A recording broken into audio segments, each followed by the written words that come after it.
Hi, everybody. Today's November 1st, 2023, and I'm honored to have with me Ron Coleman. It's pronounced Ron Coleman. He's an attorney, very bright guy, and I have been following a lot of his thoughts and mental escapades on X, twitter.com, and you should too, and we'll get to that in a little bit. Tell us what's top of mind. I heard there was something that happened in the Middle East recently. Yeah, that's been pretty dominant. Certainly, you mentioned X, Twitter. That has dominated my social media activity, and it's been a bit of a distraction. But that's what happened when life comes at you hard. Mhm. To say that it's a distraction, talking about life and death matters and a systematic inversion of morality taking place before your very eyes. It's a pretty astonishing experience, and to say, as I say, it's not a background phenomenon. It's reality, and for a lot of people that we know and a lot of people that we care about, it's pretty distressing and in some cases tragic. It doesn't stop. It seems that there was the nuclear bomb came about in the 40s, and then there was the Cold War. The Cold War, there was a threat of mutual destruction. So we had country combatants, and they would act as state actors, and they were mutually deterred, as it were, at a certain point when the adversaries each had a full holster with nuclear bombs and whatnot. But we're seeing a different kind of war, kind of a very asymmetric war that really is a demographic war, I think, and really perhaps best exemplified by I'm not even going to attempt to pronounce the capital of Dagestan, but it's something like Manachkala, whatever, Dagestan, where I gather, it was well advertised, and a flight from Israel arrived, and why not lynch, or whatever the Arabic word or Dagestani word would be for that. Can you tell us a little bit what is the landscape of this war? It's not being fought with nuclear weapons. It's being fought with the anagram unclear weapons. Yeah, well, unclear nuclear. Yeah, it is unclear. I'm less concerned with demographics than I am with or the demographics in Dagestan than I am with the demographics on our university campuses in the cities, in what were once the great cities of Europe. For all their failures, these were the places that our culture historically has had significant attachments to. And now these are places where, by and large, a barbaric moral code reigns.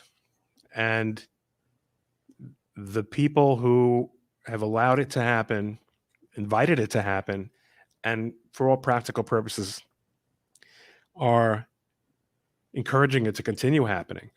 And there is sort of to the extent you want to talk about demographics, this is happening in parts of the United States as well. I mean, there's been a radical change in the makeup of it's sociological, ethnic, yes, moral, religious, and worldview perspectives of places like Minnesota, major cities in the United States, Michigan. Yeah, I mean, these are phenomenal changes, and I'm a little bit reluctant to say people who come here need to assimilate, because actually I think assimilation, as an Orthodox Jew, I think assimilation was harmful to Jewish survival in the United States. But there is a level of assimilation that is necessary, and that's assimilation to basic shared values, recognition and respect for democracy and the rule of law, nonviolence. There were some Jews who came to this country who did not assimilate. Yes, there were religious Jews who did not assimilate, although the vast majority of them did. But there were also Jews who couldn't make it, whether it was because of discrimination or because of their own limitations, and became gangsters and criminals. They ultimately are not a. They're not. There's no such sector anymore. The world of Jewish gangsters is not really a thing. There was a world of also non-assimilating Jews who became communists, and unfortunately, they survived and in many cases had offspring. Some of them were caught and electrocuted for their crimes, but not nearly enough. What these people did when they came to this country was, besides disgracing the Jewish people and besides demonstrating a very similar version of that ingratitude that we see on display in these pro-Hamas demonstrations around the country, is a form of moral inversion, a failure to acknowledge that in the United States, you can be a communist, but you can't spy for the communists. I mean, I do think that being a communist is a form of moral treason, but it is not technically treason. Being a spy, being a traitor, that is treason, and the actions of those people have not only harmed the United States, but they harmed the Jews. And in those days, however, American society made it clear that this sort of conduct will not be tolerated. And it was wrong to be a spy. It was wrong to be a traitor. It was wrong to be a fellow traveler. It was wrong to be a communist. It was wrong to be a gangster. And actions were taken. Were enough actions taken? Probably not. Were enough crimes prevented? Probably not. But at least the consensus of morality was clear, and that was from the top down. Today, there is no moral center, and there's no better example of this than what's going on the college campuses. I mean, it's absolutely unbelievable what happened at Harvard. I think it was just only yesterday, and one of the big perpetrators of that attack on Israeli students, a physical and verbal attack on Israeli students, at Harvard, was apparently an editor on the Harvard Law Review. What's going to be with us? I saw my wife, Jane Coleman, the writer for Illegal Insurrection, brought to my attention a very incisive article by the always reliable Victor David Hansen, one of the few people at National Review still worth reading. And one of the excerpt that she chose was to put into a tweet was, but they will still calibrate, talking about the university presidents, responding to the removal of certain Jewish donors' support for Harvard and the like. But they will still calibrate whether such funding losses will be more than offset by even more billions of dollars pouring in from the Middle East on news of universities near institutionalized anti-Semitism and support for Hamas.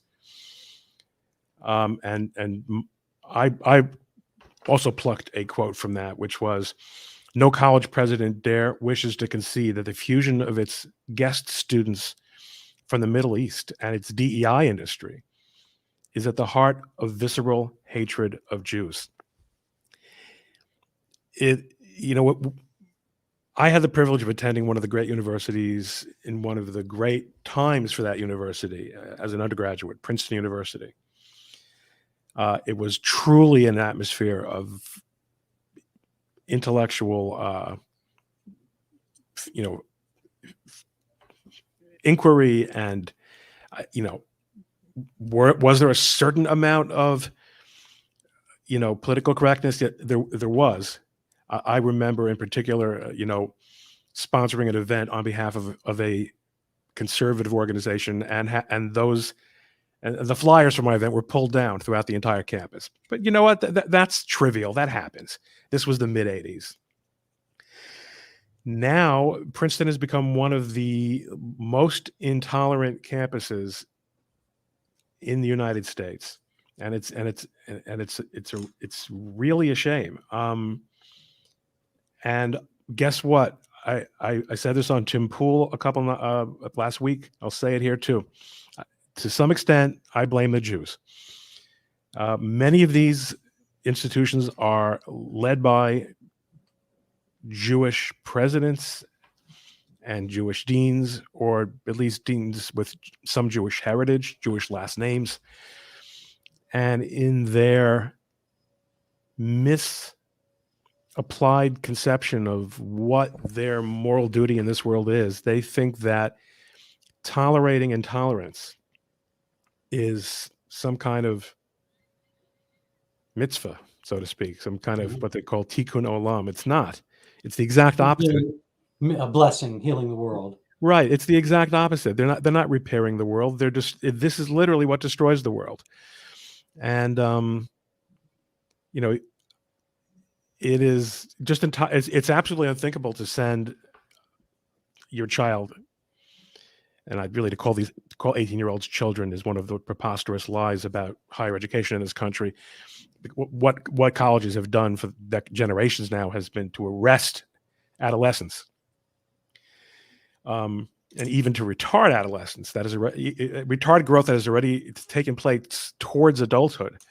College is not there are some people who are, overcome that and make the most of their college years. But in any event, it's a real moral crisis. It's systemic. It's across the entire country.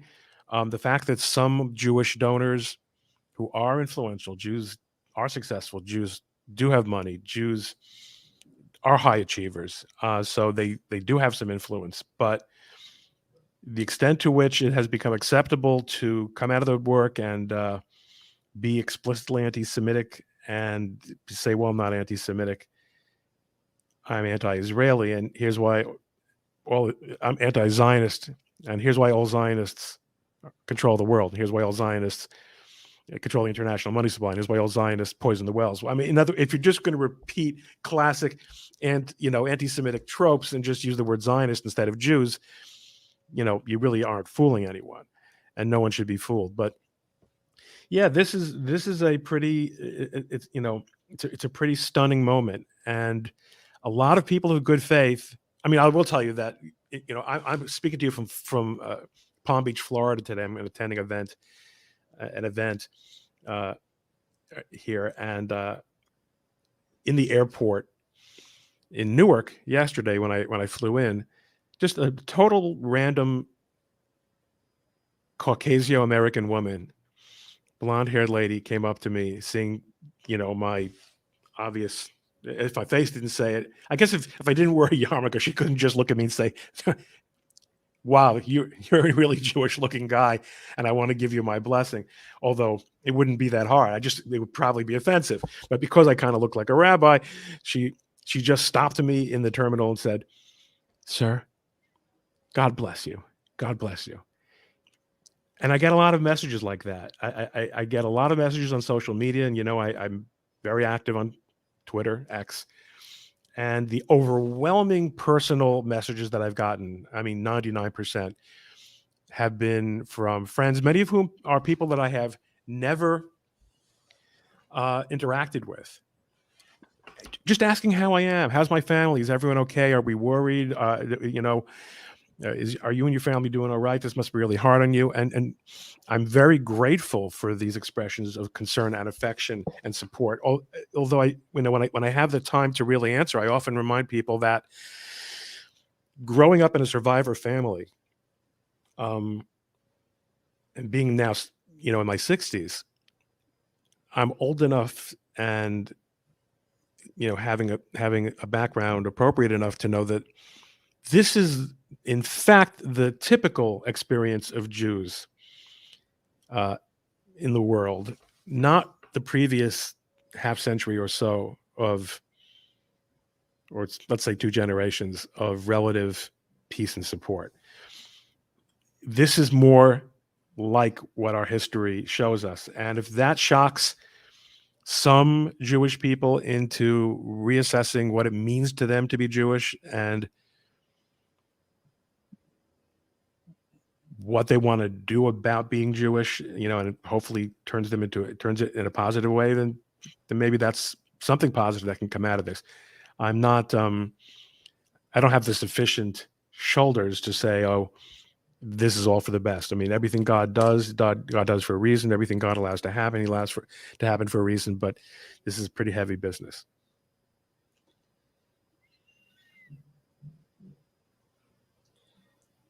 There's a lot to parse there. I make kind of an equation between Hamas and ISIS, at least as far as their methodology, their interests, and so forth. And I find it I guess at the very least hypocrisy that all the people who didn't show much concern and didn't group in the streets when ISIS was acting out in kind of rump state Iraq or bits of Syria, or when they do various massacres in Nigeria, when I say ISIS, various Boko Haram, all the offshoots, they're here Sure. and there and so forth, Tunisia, you name it. I mean, it's all these places, and the victims are myriad and oftentimes Muslim. And when the Taliban, did X, Y, and Z, I guess people are upset. They're not really that upset when they act against their own women in Afghanistan and so forth. And it's just kind of an oddity to me that that now it's a problem. And I'm wondering what's the no pun intended, what's the genesis of that? And does it really come down to, in my view, it comes down to the fact that not all Muslims are violent, but there's a certain amount of violence in the world that today that is propagated and promoted and part of of the more vigorous part of Islam, with which many others will not want to argue. And I think we see the same thing with BLM and whatnot. My underlying feeling is that people disdain terrorism, but terrorism works. And based on the kind of the numbers, I don't know, 1.5 billion. I'm not sure what the number of Islamic adherents there are on Earth versus I don't know, 10 million or something like that, whatever the number is, Jews. People just kind of reading the tea leaves, reading the numbers, or whatever the word is, reading the room. You're asking me if I think they're reading the room. What are they reading in the room, you think? Well, they're reading the room that, Ilhan Omar got elected in Minneapolis. That's not the Minneapolis I knew as a kid. Right. I didn't grow up there, but it was just kind of a Swedish German heritage place, and Rashida Tlaib, she's Palestinian, Arab origin, whatever. There's a different flow. I mean, the squad is being elected, and there's a demographic pull to politics. People celebrated LaGuardia, I guess. And there's various tides, and people celebrate Obama, and they celebrate a lot of, based on ethnic pull. And reading the room is like, well, you guys, sure, you got a big part in maybe the Bible and history and the Nobel Prize for science and whatnot, but what have you done for us lately, and what are you going to do for us in the future? You got this little tiny country, fine, whatever. We don't really care. The numbers are such that many countries have roiling Islamic factions. Whether it's Russia, potentially China. I don't think there's a country on earth without this issue at hand. But China and Russia, notwithstanding what happened in Dagestan, which I frankly probably took, I don't think anybody was ready for that. I mean, that seems to have just been kind of a freaky thing. I don't really know what the Russian government's going to do about it, but I don't, putting Europe aside, I don't think Russia or China is interested, when you say reading the room, in saying, I guess we better go with the flow and lie down for an Islamic takeover. I think that what happened in what the Chinese have been doing systematically to the talk about words I don't know how to pronounce properly. The Uyghur right Muslims is to some extent an attempt by them to repress Islam in China. They're not interested in any alternate ideology or social grouping that has connections beyond China.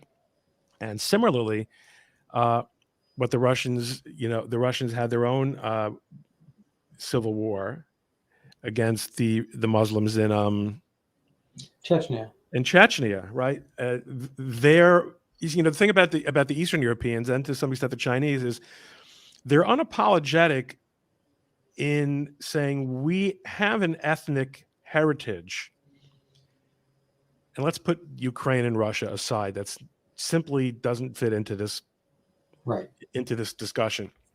We have an ethnic heritage, and we're open to a much more democratic and pluralistic form of government than you've seen in this part of the world, our part of the world, in your entire lives, and for any history before that. But we're Hungary, we're Poland, we're Russia.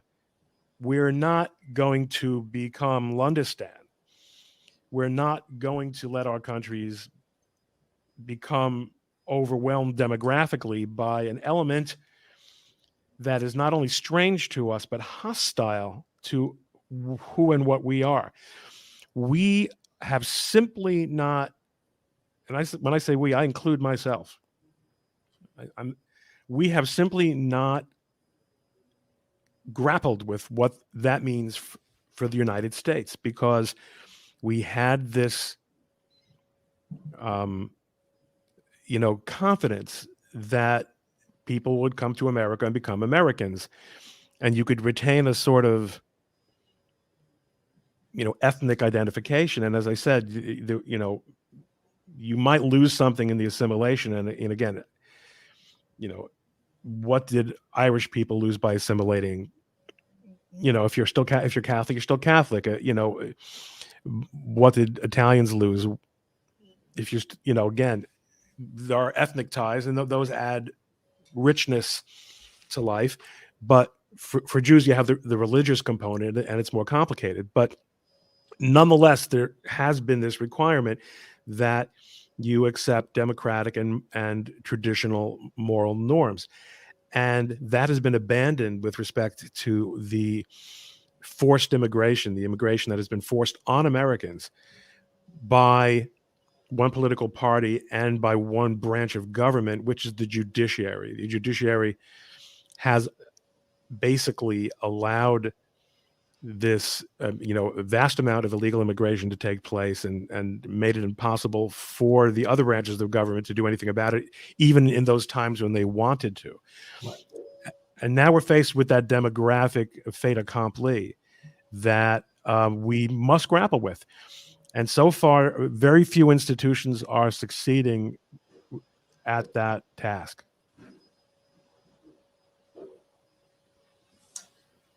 So do you see this as a passing phase? When the ADD world kind of moves beyond this concept onto something else, that they're onto something else? That's a great question. I think there is a widespread realization here that this is not one of those things. That we have seen the enemy, and it is us, in the sense that this is a large percentage of our population, that a very substantial portion of institutions that are very important to us, not only because of our individual affiliations with them, but because we as a nation take pride in them. It has always been a great matter of pride for Americans to be the home of Harvard and Stanford and Princeton and Yale, that we are the place that everyone in the world wants to have their children educated, and where the leading scholars in the world look for the best in education. We have pumped money into these institutions. They are so wealthy that they don't really need anything from anyone anymore. I mean, even if they don't get billions of dollars from these various corrupt Middle Eastern dictatorships, they have so many tens or more of billions of dollars, the leading schools in their endowments. They can go a very, very long time without needing cash, although they never stop asking for it. I mean, somebody tweeted something to the extent that this fellow Griffith had expressed wonder. He had just apparently given $300 million to Harvard. And he was astonished at what Harvard was allowing to take place on its campus. I don't understand how somebody with that kind of money can be so morally blind as to think that the best thing he can do with his $300 million is give it to a university with virtually limitless multi-billion-dollar endowment. There are, the change you can make and the good you can do in the world, even if you want it to be in education, with $300 million to give it to the richest school in the world, that national sort of vanity and that national sort of pride taken to its logical personalized extreme, which is, well, I want to have a school with my name on it. I went to Northwestern University School of Law. It's now called the Pritzker Northwestern School of Law. That's disgusting. Northwestern isn't a school that needs the Pritzker's name on it. They wanted a giant, big, fat donation from the Pritzkers, and they got it. And the Pritzkers apparently have what they've done with their money in terms of the trans pseudoscience and anti-science business is mind-boggling. But for a school like Northwestern, that has been one of the 15 top 10 schools in the country for the last couple of generations, to just sell its naming rights like a football stadium, this is to some extent tied in with money and tied in with influence. And many, and in the post-war era, academics began to write on the topic of how America was a classless society. Your what we call in Yiddish, your yichus, your heritage, your what's the word? What is it called? What that an animal has? No. Your it's a D word. You're just the quality of your background. How am I forgetting the word? You got to edit this. Your DNA, your lineage. No, you're just the quality of your descendants. It's, what is it called? Your breeding, whatever it's called. Okay. So you don't have these social classes. You don't have a landed gentry. Right. What you have is wealth. Wealth determines class in the United States. And we shrugged our shoulders at that. And we said, well, okay, but at least that's sort of a meritocracy. And then what we saw beginning in the last 20 or 30 years was that institutions are captured by wealth, and they sell their values for wealth. And wealth is an extraordinarily powerful driver of change. And institutions that once took great pride in their standards began to respond to things like government money and donor money and BlackRock money, and sold out not only their names but their standards of excellence and their standards of performance and their ethical standards. And this is the mess that we have now. So I think there is a wide realization, going back to your question, which was about 10 minutes ago, but you invited Ron Coleman on. That's the kind of thing that will happen. talk about an ADD brain. I don't know how many windows I've opened since I first started answering your question, but No, the that's answer. actually genuine discourse. So I do think that the answer to the question is, I think a lot more people than you would necessarily think to just look at the headlines. A lot more people like the lady in the airport and the people who send me the DMs are aware that something has been lost and something more is at risk, and that there is a silent majority in this country that, without being in any way um, ideological, meaningful way ideological, or much less theocratic, wants to see a return to traditional values that in a society that Muslims can share in, but on the condition that they do so on the same basis that our ancestors shared in when they came to this country, which was respect for law, respect for nonviolence, and uh, political systems that operate under a rule of law that we have inherited and that are a valuable heritage of the American people. Part of that also includes, and this is where the BLM part of it ties in, the end, and I think to some extent this Hamas and Israel stuff helps put a little bit of a sharper point on it. The end of group guilt, and whether accepting group guilt on oneself. I'm white, and therefore, first of all, ask any white supremacist, notwithstanding my considerable pallor. I'm an Ashkenazi Jew, so that makes me a Jew, and that makes me not white. Of course, I'm white, but the point is, the idea that people are going around saying, "Well, I'm a white person, and I need to request forgiveness from people of color," that's, besides being nonsense. Certainly, the idea that anyone can approach me and demand that I, a first generation American, coming from nothing and nowhere, have to give obeisance or reparations to someone for crimes committed by others generations ago.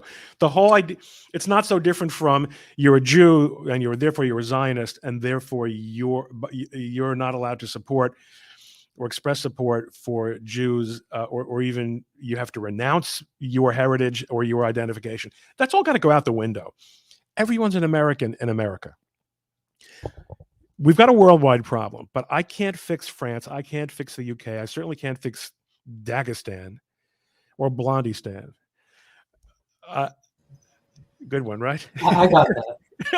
Yeah, I got that. I grew up in Riverdale, and so that was the Archie and Veronica Stan. Right. So there's actually there's a TV show, Riverdale.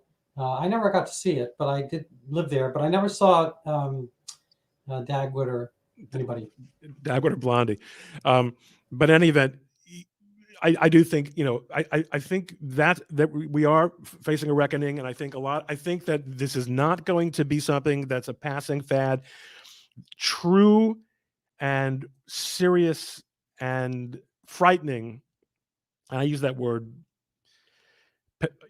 rhetorically. I'm not really frightened. My wife would probably be happy if I would sometimes be a little more frightened, but I'm kind of stupid that way. But worrying faults in the geology of our national continent. We need to really reckon with it. And, it would be great if we had the leadership capable of doing that today. I don't know if such a leader ever existed. I mean, I think you would need a man with the courage of an Abraham Lincoln, and he did not succeed. He did not succeed in healing the divisions. He exacerbated them to a large extent. He did make the moral reckoning, but it was not sustainable. And and of course, neither was his life. I don't think you can look to models of the great presidents that we learned about in history, because these times I think are immensely more challenging. The moral consensus, the civic consensus is gone. And I don't know what kind of burnout we're going to need to achieve before it gets better. I simply don't know. But I do think we're reckoning with it now in a way that we weren't a month ago, and that we will still be in another month. So I'm asking the Jewish guy, is the United States historically a Christian country? Are the ethics and morals, everyone says the Judeo-Christian tradition. Is it, is there, you don't want to have a religious test, but is the thread of Islam, the thread, not the threat, of Islam potentially concurrent with, or can one intertwine the two? Or is there kind of a necessity of theocracy in order to follow the Muslim tradition? It's not to say that every country with Islam is Iran or Saudi, whatever. But if you ask people where they want to travel to, if the world's a quiet place, I think most people say Italy, France, whatever. At least these images of those places. I have very few people, except who want to visit relatives, who will go to Iran. And even then, probably not. Few Iranian friends I have will never go back. And there are very few places that have, the Islamic Republic of in front of their names or near their names that people will travel to. Even our own Ilhan Omar seems not to like the U.S. very much, but even though I guess her dad was kind of a Somali guerrilla consultant at the very least. She has no intention of going back, and that doesn't seem to be on the travel list, even though it's temperate, tropical, has oceanfront property, etc. What's the proposition, and is there some kind of compact that we can reach with reasonable accord? I think you kind of hinted at it earlier, but how does it actually get affected? Can it? So I think we're simply incapable of, whether you and I might agree that, and Michael Knowles is someone I've discussed this with a couple of times also, and Yoram Hazoni and I, it would be easy for us to sit down and agree with a change in paradigm and what that might look like. But that's a long way from making it possible. I don't think it's possible. So what is possible? I do think that what I hinted at before, as you just mentioned, is the model. Is that yes, we can continue. You can be a Muslim, and you can have whatever views you like, and you can express them, but your conduct must adhere to our norms, to our Anglo-Saxon Judeo-Christian norms. Is it really Judeo-Christian? Listen, I'm an Ashkenazi Jew. My people have lived in the Christian lands for over 1,000 years. So I don't know what else they would look like. My ancestors in the shtetl lived lives that were more like those of Polish peasants in many significant ways than like those of my Yemenite cousins, notwithstanding the ethnic similarity. So I think it is a European norm, which for all its brutality, did I think produce a manageable model for a pluralistic, tolerant society. That means you can be a Muslim and you can stand on a soapbox in Hyde Park or on a Riverside Park and bark all you want about how everyone who isn't going to believe in Islam is an infidel. You're entitled to that opinion. Jews who are offended by Christians, who express their love for their religion and the gods that they worship, or the God that they worship, and their belief that Jews are mistaken and maybe even damned or darned for their beliefs. I couldn't care less. That's their religion. That's what they believe. I'm not the least bit threatened by it because it's not what I believe in. Fine. But you can't have a crusade and you can't have a jihad. That's how it's got to be. And that's got to start on our sort of miniature models of life that are the college campuses.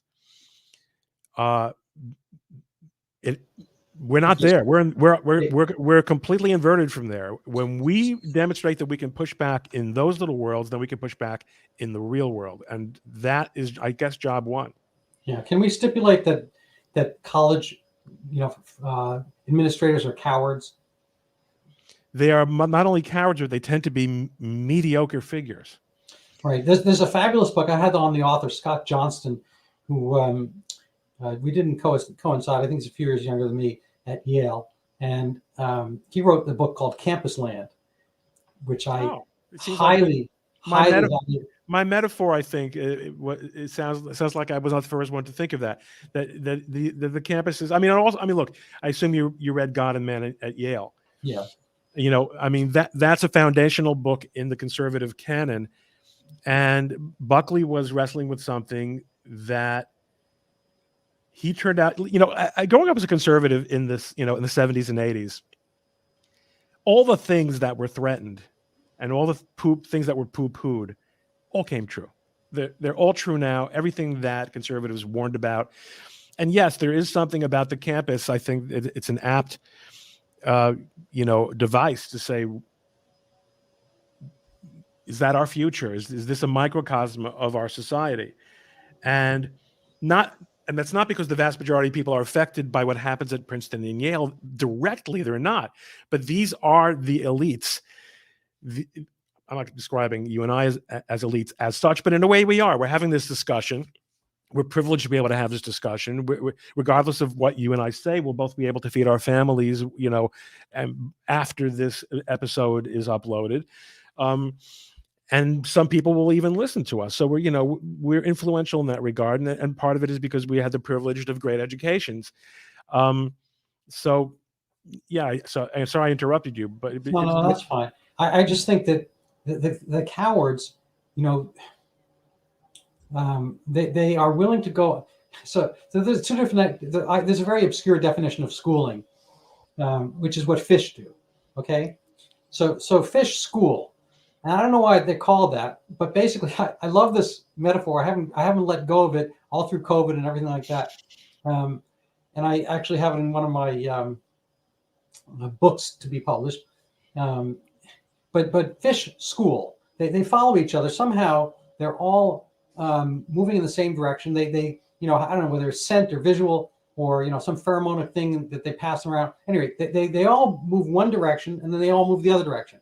And maybe this is a great way to keep the fish together so they can breed and they know each other, so forth. So they're schooling. It is an interesting phenomenon for our professorial class that they are schooling in the same way. They're not schooling. I'm not sure what the root word of school is. I mean, we have it, I go to shul, which I assume is the same word. So it's a place of learning, ostensibly. Now, the fish aren't doing much learning. They never even get to know their parents. I don't think they have much, imprinting going on because they're in the water and, some sperm flies over some eggs and then there's a new fish. And I don't even know how they know who they are, let alone get to school. So it's a very complicated thing, but I think most of it's kind of happening in the primitive part of a primitive brain. But I think that they can be threatened. I think right now they're threatened by their own people. I think they worry about demonstrations, and I think they put too much into that, and they don't really have the means of having recourse because they've abandoned the concept of whatever the school form of extradition is. And those are the ones who are reading the room. There, I'll grant you. I don't think it's as true with foreign countries as such. I think that, we tend to put an American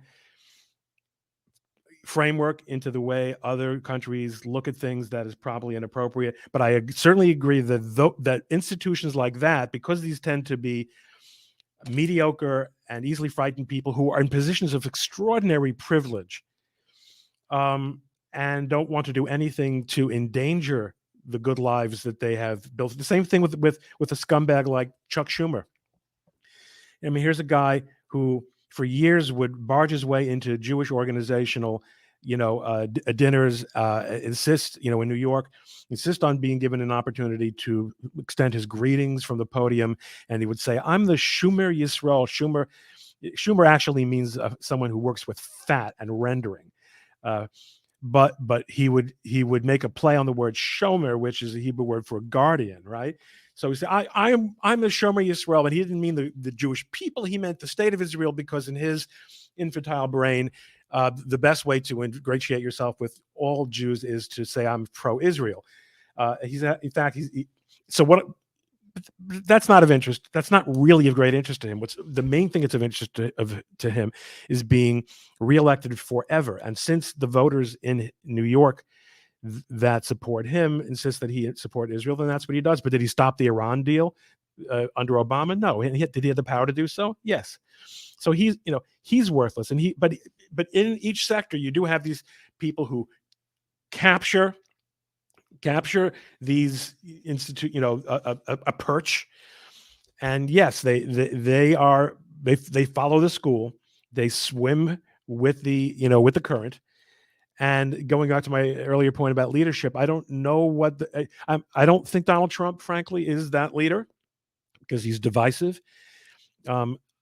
It's not always his fault that he's divisive, but he's divisive as hell. So I think he is that leader, insofar as there is one. Perfect being the enemy of the good and all that. If there's a better one out there, fine. I would, if I were engineering a Donald Trump or something like that, I might put in a tincture of this, that differently. But that we don't really have that liberty. And sometimes one's greatest faults are one's greatest strengths. His ability to slough things off, water off a duck's back, is an incredible talent. I belong to an athletic squash and tennis club, and when in the 2016 run up, that tape that they've been holding on to for like an 18 months, Hollywood Express or something like that, tape where Mr. Trump said some kind of schoolyard stuff and boasting and boisterous, whatever. There were some guys in the club who were just like almost literally dancing, and they were certainly yelling with glee. They were whooping. They weren't quite doing the Palestinian yell, but that Trump was dead. They had skewered him and so forth. And he went up to the debate like the next day or something like that. Nothing. It was nothing. It was nothing. No, I agree with you that I think he has many of the personal qualities. Listen, right now I don't see anyone. I'll grant you, I don't see anyone else. And what he will do if given the opportunity, and if he doesn't make the same mistakes, and they were bad ones that he made in his first term of trusting the wrong people and hiring the wrong people, he does know how to stick to his guns, and he has internalized not being part of the school, not being part of the group, and that's part of what he is, and that is a rare quality in and of itself. Because if you do have someone in that position who is prepared to say, I'm going to enforce the law, like Ronald Reagan did when he fired the striking air controllers, that was something that was politically impossible for anyone else to fathom to do. It just was unbelievable. How could that actually be happening? But Reagan did it. And for all his failures and compromises and mistakes that he made, that is indeed a rare quality. So I'll grant you that, Randall. Fair enough. So how does one, you're an attorney, correct? I am. So, the joke is that it's only 99% of attorneys that give the other ones a bad name. I've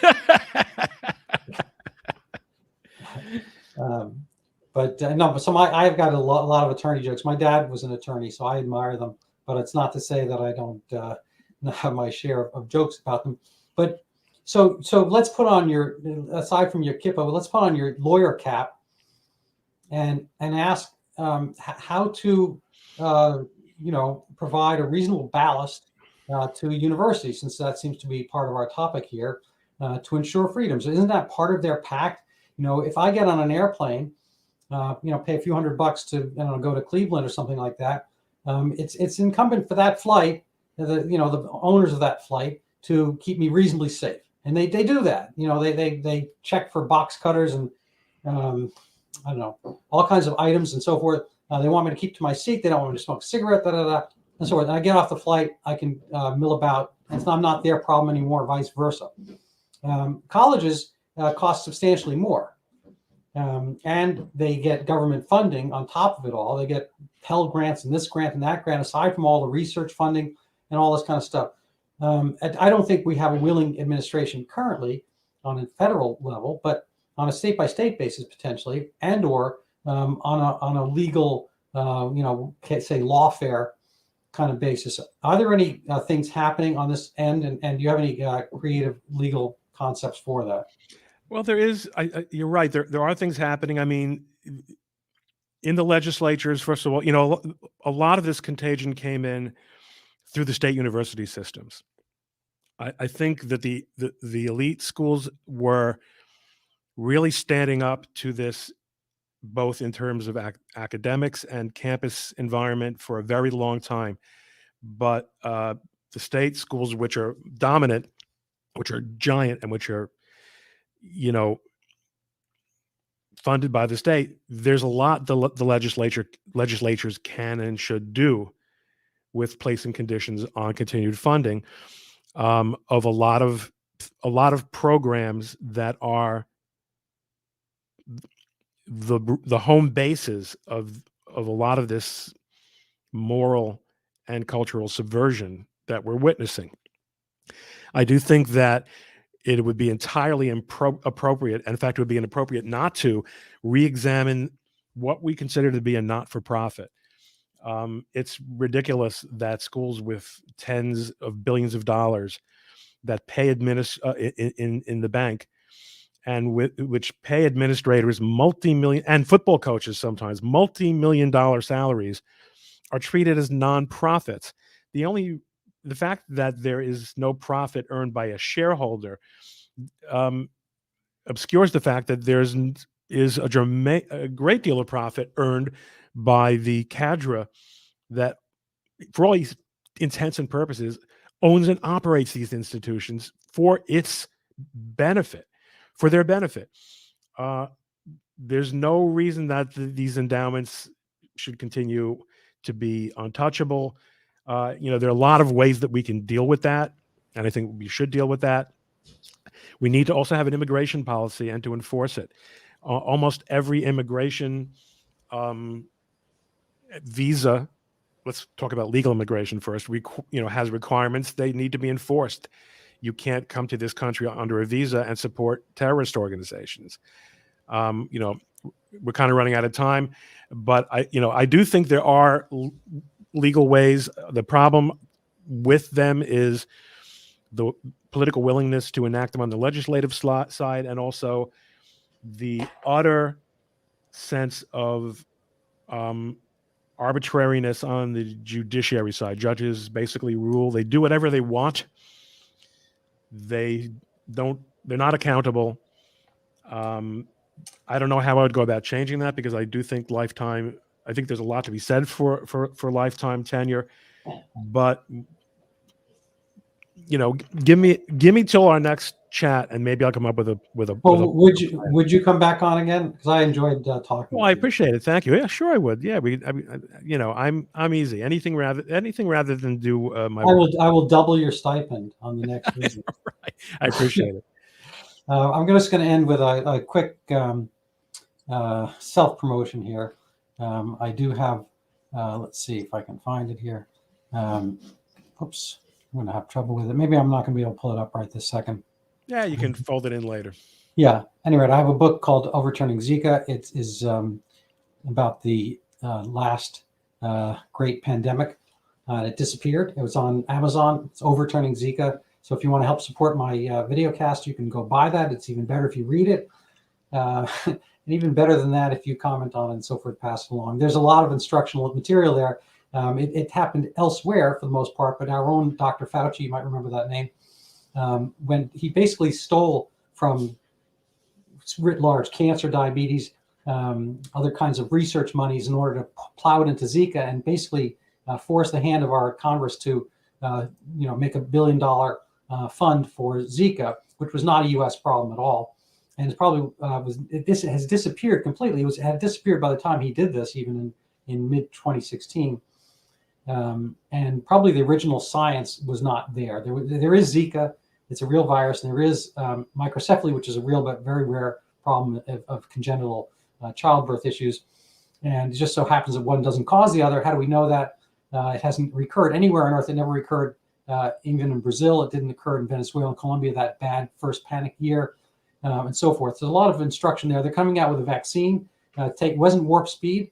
And so I give Donald Trump credit for that. I don't agree with everything that happened with the vaccine, but it was warp speed, relatively speaking. And here we're approaching nearly a decade after Zika microcephaly. And there's been no vaccine, but there will be one shortly. And they're going to be putting it out and probably mandating it around the world by WHO for 1 billion people who don't need to take that.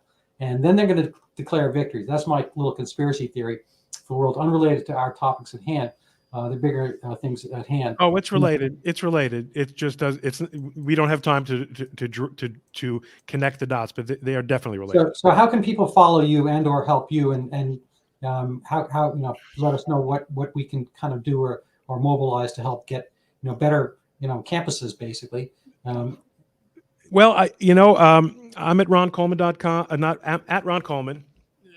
I do have a website at roncoleman.com, which is basically my landing site where you can find everything. You can also find it though on X, where I have a lot of followers. I have a podcast, Culmination, which is available on all the usual platforms. But start out by following me on Twitter, and then I'll publish links to all the other good stuff.